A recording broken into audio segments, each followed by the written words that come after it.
São 6h08, já 6h09, aqui na Band News FM Salvador. E olha, antes de Noviças Rebeldes, antes de Ciricutico, antes de Abofetada, havia a Bafabanca. Deve lembrar dessa palavra ou não? Nos comentários aqui do nosso programa, a comédia que lançou aos poucos a Companhia Baiana de Patifaria e que resgatou um espetáculo sob nova direção e um novo elenco. Sobre a montagem, a gente conversa com o atual diretor-geral, também ator, Lelo Filho. Boa noite. Boa noite, prazer estar aqui para falar de Abafabanca. Prazer é nosso, estamos também aqui com o novo integrante, o ator Márcio Bezerra, tudo bem? Mário Bezerra. Mário Bezerra, boa noite, tranquilo. Mário e Lelo, bem-vindos ao Frequência Baiana, começando aqui do começo. Para quem nunca viu Abafabanca, do que é que se trata? Olha, Abafabanca... Vocês resgataram, inclusive, para mostrar para um público novo. Exatamente. Né? Na verdade, assim, o público da Companhia Baiana de Patifaria está chegando à média dos 2 milhões de pessoas que já assistiram todas as 7 montagens do nosso repertório. Como a Abafabanca foi a primeira, foi quando a gente se lançou, em 1987, lá se vão 27 anos, muita gente que conhece a trajetória da companhia a partir de Abofetada, que estreou um ano depois, não tinha noção do que seria esse espetáculo. Então a intenção de remontá-lo, até porque a trajetória da companhia tem coisas novas sempre sendo lançadas, mas também tem remontagens. A gente faz um teatro de repertório. Então relançar a Bafabanca é mostrar para o público como é o nosso DNA, de onde tudo começou. A ideia de fazer a Bofetada, Noviça, Ciricutico, como você, Patrícia, falou aí agora há pouco, vem muito disso, dessa origem. Foram 5 diretores na primeira montagem. A gente tinha Luiz Marfuz, Fernando Guerreiro, Paulo Dourado, Rita Semani, Hebe Alves. E de todos, Guerreiro foi o que mais se identificou com o humor da companhia, foi quem pegou a Bofetada, né, para ser lançada no ano seguinte. E de lá para cá a gente fez 7 peças. E a Bafabanca está de volta, tem cerca de um mês que a gente está em cartaz, faltam 3 semanas dessa fase de temporada. E está sendo muito bom, o público tem ido e prestigiado e gostado muito do que a gente fazia. Pois tem gente que não conhece o espetáculo, o contexto e até mesmo a palavra, talvez. Muita gente não sabe do que se trata. Bafabanca, vocês escolheram pela sonoridade, talvez pelo alguns contexto lembrem da música do Jerônimo. Pois é. Embora a Bafabanca tenha estreado somente em junho de 1987, mas ela começou a ser gerada em pleno verão de 87, mais ou menos em janeiro, fevereiro. A gente, eu, Moacir Moreno, Fernando Marinho, Tom Carneiro, Celso Júnior, era uma trupe de 6 atores. A gente entrou em sala de ensaio para improvisar, para criar esse espetáculo. Como era muito quente o verão, né, e ele foi gerado no verão, essa sonoridade de Abafabanca, né, essa coisa colorida, né, de você colocar na cuba de gelo sucos variados, que suco, né, que se colocava na época também, além de suco de fruta, você colocava que suco. Você gera uma coisa que pode ter vários sabores, várias texturas. Tem muita gente que prefere a de coco, tem muita gente que prefere a de abacate, tem gente que prefere a de suco. Enfim, a Bafabanca é isso, é um mosaico de textos. A gente está com textos de autores incríveis, Miguel Falabella, Aninha Franco, Luiz Sérgio Ramos, Filinto Coelho, e textos da própria companhia. Mário, você, né, que é um membro novo assim, desse espetáculo, chegou a ver antes? Não, eu tinha o quê? 10 anos de idade na época. Nasci em 76, pois é. Estou com 36 anos agora. Eu não assisti, mas na época que a companhia estourou, né? Foi mais ou menos quando eu comecei a fazer teatro, 92 e tal. E eu ouvia muito entrevistas que eles davam, eles iam para a Hebe, eu assistia e tal. E aí eu sempre ouvia eles falando sobre essa peça, né? E, poxa, mas né, nunca voltava a Bafabanca, né? Desde que eu comecei a ouvir falar e assistir as peças da companhia, nunca voltava. E agora, né, estou fazendo parte, né? Tô fazendo a peça que eu era super curioso para saber do que se tratava. Aproveitando aqui que o Mário comentou isso, quer dizer, é verdade, né? A Bafabanca nunca tinha sido remontada. Na verdade, a Bafabanca teve 3 montagens anteriores, uma em 87, depois uma em 89, já com a Bofetada fazendo grande sucesso, mas a gente fez um Verão Patife, que eram as 2 peças em cartaz ao mesmo tempo.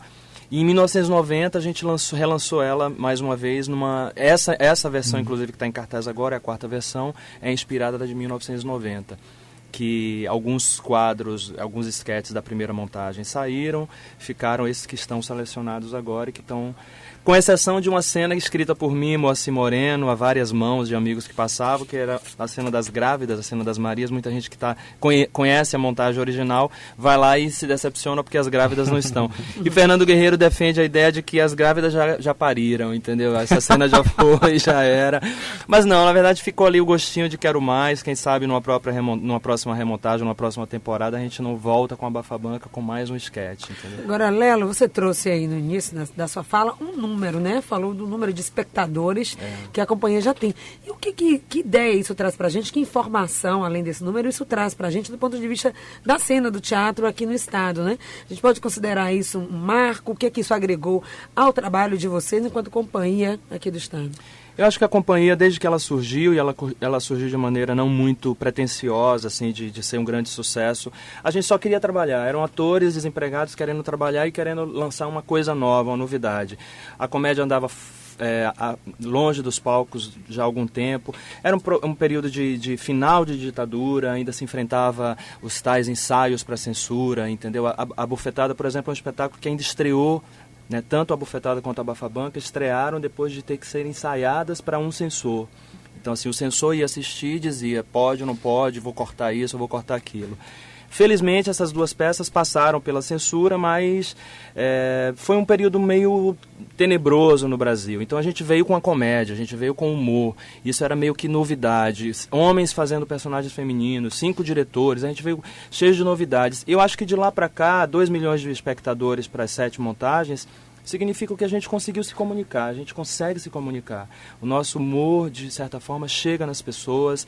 A gente ali fala também de coisas que estão acontecendo ao nosso redor. A gente não faz só a graça pela graça, a gente também insere ali, né, a greve da PM, os gastos com a Copa, entendeu? Tudo isso vai sendo inserido numa banana que um torcedor joga num jogador no meio do campo.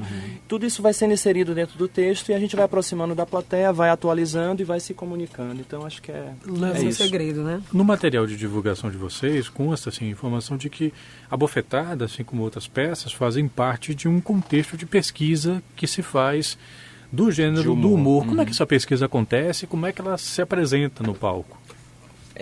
Assim, a companhia passou por teatro de esquete em Bafabanca, né, mas esquetes muito improvisados, assim, eram esquetes que amigos davam, né.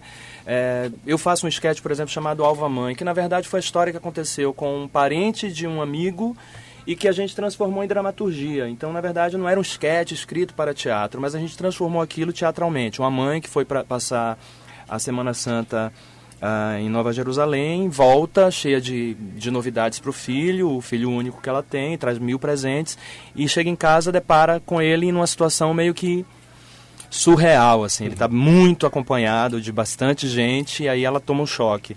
Esse sketch, por exemplo, ele não tinha dramaturgia, mas eu acho que o que a gente faz a gente fez comédia musical, né, com noviças, a gente fez farsa com Ciricutico, a gente fez comédia de esquete, a gente fez o humor, mesmo que sendo um drama social como Capitães da Areia, de Jorge Amado. Jorge Amado traz sempre humor nas entrelinhas, então a gente fez também isso. Faz uns 15 anos, né, Capitães? Exatamente, os 15 anos da companhia. E tem uma coisa curiosa, assim, eu acho que, eu até copiei aqui o nome dele, que eu já ia acabar esquecendo, mas é o filósofo Henry Bergson, né, eu sempre ouvi falar isso, não sabia quem era, ele tem um quem livro seria genial o pai. Sobre o riso. Pois é, e é atribuída a ele essa ideia de que o humor é a quebra da lógica. No Ciricutico, não, no Bafabanca, vocês têm, na última sketch, se eu não me engano, um flerte com o teatro do absurdo. Vocês acham que isso potencializa a comédia? Eu acho que uma das formas de você tocar em pontos delicados, tocar em pontos assim mais sensíveis, é o humor, né? Porque o humor, na verdade, você às vezes não percebe o quanto aquilo que está sendo mostrado é profundo, porque você está, né, dando risada, as cenas, as gags, mas depois o humor é uma forma de você chegar mais de uma forma mais suave nas pessoas, entendeu? E a gente fala nessa sketch especificamente sobre solidão, sobre depressão, né? Sobre vários assuntos. Ontem, assim. Por incrível que pareça, teve uma matéria num telejornal, não lembro qual foi que eu assisti ontem, mas que falava sobre o índice de depressão entre jovens. Esse sketch, na verdade, de Luiz Sérgio Ramos, chamado Mingau, ele fala exatamente disso, de uma jovem, uma pré-adolescente que resolve que a vida dela tá chata, entendeu? E aí eu não vou contar aqui o segredo, o que é que ela decide fazer, mas ela toma uma decisão na vida dela, e uma decisão meio impactante para a plateia, meio impactante para a gente, inclusive, que faz. Mas aí tem o humor, a linha de humor, que é absurdo, de teatro de absurdo, que é tipo assim, uma situação colocada com a lente de aumento enorme, tom, né? Para que a plateia, de certa forma, reflita, entendeu? Tem muito jovem que está meio satisfeito. A gente meio anda muito satisfeito com as coisas. Perdido, né? A gente vai continuar nesse papo, falando aqui do trabalho da Companhia Baiana de Patifaria.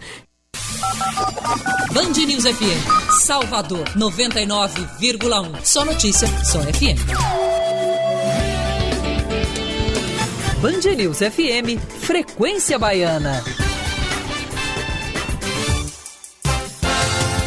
6h32, aqui na capital baiana e em outras partes da Bahia também, certamente. Estamos aqui pelo Frequência Baiana, Rádio Band News FM, e hoje o assunto é a Bafabanca, que voltou a cartaz, e a gente está conversando sobre o espetáculo com Lelo Filho e com Mário Bezerra. Estão aqui comentando um pouquinho para a gente sobre o espetáculo. Vocês montaram essa peça em 87, mas estão fazendo esse resgate em cima dos anos 90. De lá para cá, assim, vocês têm outros textos, vocês têm vocês têm outro elenco, assim, o que é que fica, assim, agora que vocês estão um mês já com a Bafabanca em curso? Bom, essa versão de Abafabanca que está em cena, ela traz ela agrega, né, novos talentos também. A gente está fazendo os mesmos textos de 1990, mas a gente está com outros talentos em cena que nunca fizeram espetáculo. Eu sou o único da formação original da companhia que fiz o espetáculo, mas Mário Bezerra, que está aqui do meu lado, Thales Castro e Diogo Lopes Filho, que é um antigo patife, que já fez 4 peças da companhia, está de volta também dividindo a cena com a gente. A co-direção de Odilon Henriques, Fernando Guerreiro dando seus toques lá de humor. Enfim, eu acho que é um momento novo, né? Quer dizer, é um momento de releitura mesmo, né? Aqueles mesmos textos daqueles autores, mas sendo montados em 2014, falando de assuntos dos dias de hoje. A gente tem mais 6 apresentações até o final dessa fase de temporada, que é dia 1º de junho. E aí depois vem Copa, quer dizer, e Copa acaba sendo também um tema dentro do espetáculo, né? Essa polêmica, né, que está existindo entre fazer, realizar ou não realizar a Copa, né? Quem está feliz com isso, quem está polemizando também. E a gente polemiza um pouco, porque de certa forma eu pelo menos pessoalmente acredito que a Copa seria ótima para o Brasil, no momento certo, depois que a gente tivesse resolvido outros problemas tão grandes que o país tem. Mas, enfim, sobre esses gastos todos com estádios, entendeu? Esses bilhões de reais gastos com estádio, a gente sabe que educação e saúde estão precisando tanto, né, de mais atenção, segurança pública. Mas, enfim, é uma peça que, na verdade, usa o humor para falar disso tudo. Então, nos dias de hoje, é uma releitura mesmo, assim. A trilha sonora foi alterada um pouco para chegar mais perto das pessoas nos dias de hoje. Os textos, de certa forma, falam de coisas mais cotidianas, né? Não tem como não inserir a história do metrô, entendeu? Que vai voltar, quer dizer, finalmente vai circular, mas que vai dar vez primeiro para quem tem ingresso da Copa, entendeu? Essa primeira fase do metrô é só para quem tem ingresso da Copa. É meio surreal tudo isso que a gente está vivendo. A gente está vivendo um momento meio surreal no país e no mundo, assim, de não entender muito bem como as coisas funcionam. E a gente usa o humor para falar disso. A gente usa o humor exatamente para que o público saia dali refletindo sobre aquilo, pensando sobre aquilo.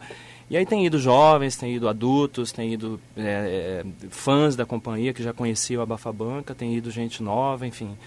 E a gente está, na verdade, querendo também gerar uma discussão para professores, para pais, entendeu? Formação de plateia. A formação de plateia só existe se começar na escola, entendeu? Se o professor indicar. Eu acabo de ver uma cena que eu estou escrevendo num jornal chamado Jornal Fatos e Points. Eu estou escrevendo uma coluna sobre cultura. E há 2 colunas atrás eu escrevi sobre esse fenômeno que você tem. Eu fui convidado para falar sobre cultura, sobre teatro, para estudantes de uma escola particular de alto gabarito, entendeu? E dos 15 alunos na sala de aula que foram para ouvir sobre teatro, apenas 3 tinham entrado no teatro. Então, assim, a gente está tentando também manter esse trabalho da companhia, que é formar a plateia, formar público. Então, indicando, assim, pais e professores, levem filhos, levem alunos, entendeu? Indiquem, né? Prova de gincana, entendeu? Vai lá, invade o espetáculo e faz uma foto com o ator. E eu acabo de assistir arte com Marcelo Flores, Vladimir Brista, lá na Casa do Comércio no final de semana. Que já tinha sido ensinado anos atrás com o Gideon. Exatamente. E estava lá uma turma de estudantes de gincana para fazer uma foto com os atores, mas eles não tinham assistido a peça, entendeu? Então isso é meio que a gente também quer falar desse momento do teatro baiano, né? Que o teatro baiano, ele não é que ele se afastou do público, é que o público também está com outras opções, né? A internet, os filmes que você consegue baixar, a música que você consegue baixar. Sair de casa não é tão atrativo hoje por questão de segurança quanto era antes, questão de transporte. Mas a gente está lá, está em cena, está divertindo, está trazendo reflexão, está levando alegria para as pessoas. Mário, que está tão caladinho, tem alguma parte da montagem em si que você tem uma particular afeição? Tem várias, porque são, a gente fez uma opção por, em todas as sketches, todos os atores estarem em cena, né? Então a gente tem a oportunidade de fazer vários personagens e até como o Lelo falou, né, que tem a grande homenagem ao Moacir Moreno, e a gente se deu conta de que cada um dos novos atores faz um personagem que ele fez, né, na montagem que a gente se baseou. Né, isso é muito bacana. Eu adoro. Tem dois personagens que eu adoro fazer, que é a Bebel, da segunda sketch, que é Bel Grinalda, que é uma menina mimada, que não é tão menininha assim mais, que quer casar. E tem a Carlota, da última sketch, o Mingau, né, que é uma dessas mães alienadas, que vivem no mundo da lua, riquíssima, e que esquece de olhar para a filha direito, né. E a filha está entrando num processo, como a gente falou, de depressão e tal, e a gente, como eu falei, né, a gente usa o humor para poder a gente botar a lente de aumento e a gente levar para o absurdo essas nuances, é maravilhoso. Essas duas personagens, né, uma mimada e uma alienada, é muito bacana de fazer. E trabalhar com diretores diferentes, isso também agrega algo especial, é diferente? Como é que vocês conseguem sintonizar com isso? Né? Bom, eu venho da versão original que tinha 5 diretores, e aí era mais mosaico ainda, porque você via leituras diferentes, tipos de humor diferentes, né, mas essa versão que a gente está, na verdade, é inspirada na Lei de Guerreiro, de 1990. Então, é um humor mais escrachado, é um humor mais debochado, entendeu? É um humor que eu acho que ele diverte mais, ele abraça mais o público, ele envolve mais o público. Essa é uma característica muito forte do trabalho da companhia. É trazer o público para perto, é fazer... Essa peça pode viajar amanhã e ser apresentada em Mato Grosso do Sul ou no Rio Grande do Sul, e ela vai ser adaptada para aquela realidade, para aquele contexto, para os assuntos daquela cidade. Então, a gente tem essa facilidade, né? E que na verdade significa trabalho, porque aí significa o ator tem que pesquisar, o ator tem que inserir no texto, tem que memorizar a novidade e fazer a surpresa para o outro que está contracenando com você. Então vamos convidar todo mundo, fazer o convite então para que as pessoas possam assistir, prestigiar e ter oportunidade de estar em contato com essa companhia tão interessante aqui no nosso Fala aí, Mário. Ok, galera, vamos todos, só tem mais 3 fins de semana nessa temporada. A Bafabanca em cartaz no Teatro Isba, lá em Ondina. Estacionamento tranquilo, é muito tranquilo chegar lá. 20 horas, sábados e domingos. E ingresso R$50 inteira, 25 a meia. E é isso aí, vamos ver, a gente está até 1º de junho lá em cartaz. A sugestão é que comprem com antecedência, porque a fila está grande, graças a ainda bem. Então, assim, para mais conforto de vocês, comprem com antecedência, ou pela internet, ou na bilheteria. E vão lá, vão se divertir. A Bafabanca, uma delícia de comédia com a Companhia Baiana de Patifaria. É isso aí.